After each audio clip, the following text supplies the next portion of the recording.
Hey everyone, so I am back in the bathroom once again after a really long layoff. I'm still working on this lifelong journey of a project, and I'm not going to talk a whole lot about that. I'm just going to continue plugging away at it to try to get it finished. So what I'm going to talk about today in this video is some of the progress that I've made since my last video, and then I also want to go over insulating this back wall and why it's important that it's done correctly. So one of the things I did was I put in two sisters, one right here and one in the corner, to bring the wall studs in alignment with each other. They were pretty far out. This back wall is really not very well constructed, so I had to make a couple of adjustments, which meant adding those sisters and then also sanding down some of the studs. So everything looks good now. We're within about 1/16 of an inch, so I'm going to call that done. I went ahead and sistered the ceiling joist because I'm going to be doing the bathroom upstairs at some point, and I don't want to disturb the drywall on this ceiling down here, so I decided to get that out of the way now. The ceiling is nice and flat all the way across, just like the floor and that back wall. So on this side of the bathroom, since I removed that false ceiling, I had to find somewhere to tuck the cables, which meant making notches in the bottom of the ceiling joist. So that's all done, and then I put nail plates over the top of those notches to protect the cables. This was an approved method by my local inspector, by the way. He just did sign off on this when they did their inspection. One issue that did present was that I had to replace one of the cables, which is that one right there, because the length was now too short to reach the junction box. So that's a new run of cable there. That cable right there was the only cable that I really had issues with, and that's because that one runs through another room, goes right through that ceiling in an adjacent room. So there's no way I was going to get to that cable to replace it or lengthen it somehow. So I've decided to go ahead and run that for right now to the junction box for the wall sconce. And that's probably where that's going to end up living when it's all finished in here. The alternative would have been to install a junction box somewhere near that cable in the ceiling, but I didn't really want to do that. If it comes down to that, of course I'll have to consider that as an option. One other negative about raising the ceiling height is that I lost some of the height for that Panasonic fan that I had in here. It was roughly, I think, 10 inches tall. That was the FV11VQ5, and that one, if you remember, was really quiet. There were times that I would come in here and I'd turn the fan on and it would be on for a couple days because I had forgotten that it was on. It was so quiet. But this newer one is the FV08VF2, and it's not nearly as quiet, but it's a lower profile. So I'm just going to go ahead and live with this fan.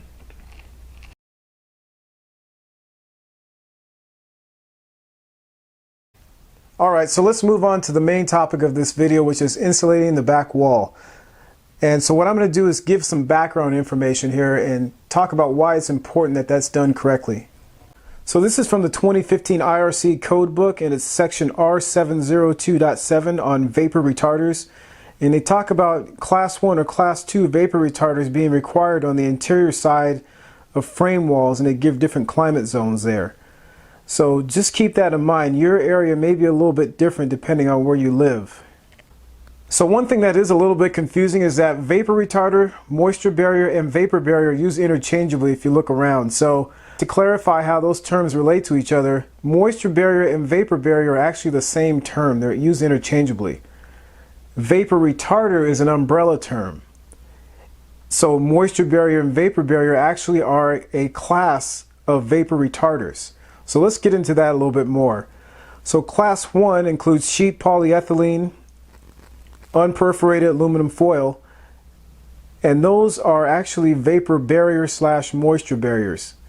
The qualification there is that they have a permeability rating of 0.1 or less, meaning that they're less permeable materials. Then if you look at class 2, they include kraft-faced fiberglass bats, and they have a permeability rating of greater than 0.1 and less than or equal to 1. And the last class is latex or enamel paint, and that's pretty much irrelevant for our discussion here. So in addition to the vapor retarders that are required, you also want to consider what materials you're going to be putting on that wall. And in our case, we're going to be building a tub surround. So this section talks about tile backers. And they mention water resistant gypsum backing board pretty much as an item you don't want to install in a tub surround. And those are things like water resistant drywall, the green board that's out there. That's a pretty much frowned upon as a product to install in a tub surround. Second thing is they mention all these different tile backers down there, and there's different standards that coincide with those various tile backers. You can see things like fiber reinforced gypsum panels, glass mat gypsum backing panel, and then all sorts of cement products. So to give you an idea of some of the tile backers that are out there, these are the 5 that I looked at.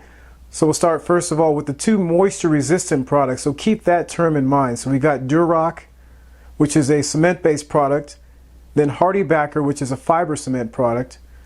Then you get into things like products that have a built-in moisture barrier on the face, like Den Shield, which is a Georgia Pacific gypsum board. Then there's Weedy board and Schluter-Curdy board, which are waterproof products. So those terms, moisture resistant, built-in moisture barrier, and waterproof, are very important terms to remember. The next thing at the bottom, we look at these different membranes that can be applied over the tile backing boards to provide a moisture barrier. Those include Red Guard, Latacrete Hydro Band, Hydro Barrier, Mapei Aqua Defense, and then Schluter-Curdy. Alright, so now that we've gone over all that material, let's talk about best practice and get to the bottom line here. So the first thing is you only want to have 1 vapor retarder in the wall. If you have more than 1 vapor retarder in the wall, there's a chance you can develop what's called a mold sandwich, where you have moisture building up between those 2 products, and then that also promotes mold growth. So we definitely don't want to have that situation develop. With that in mind, it's best to use unfaced insulation in an exterior wall for a tub or shower surround. Third, if you're going to install a moisture resistant tile backer like Hardy Backer or Durock, a membrane should be applied on the room side of those products. The other tile backers I mentioned can be installed straight over the insulation without any additional vapor retarder being required. With any of these tile backers, you want to make sure you seal the seams between the panels according to the manufacturer's instructions. Now, if you already have kraft-faced insulation installed in your walls and it's in good shape, you can do one of 2 things. You can either try to take the paper off the insulation. You have to do that really carefully so you don't pull the insulation off with the paper. Or the second thing you can do is make slits in the paper at regular intervals. And I know Den Shield does recommend that for their product, that if you already have faced insulation in the walls, you can make slits in the paper, and they give you a certain schedule as to how you're supposed to do that. So here's a diagram showing the moisture resistant tile backer installation. You can see on the left hand side is the best practice we just went over, which is to install the insulation without facing on it, and then put the tile backer over top of that, and then put a membrane on the room side of the tile backer material.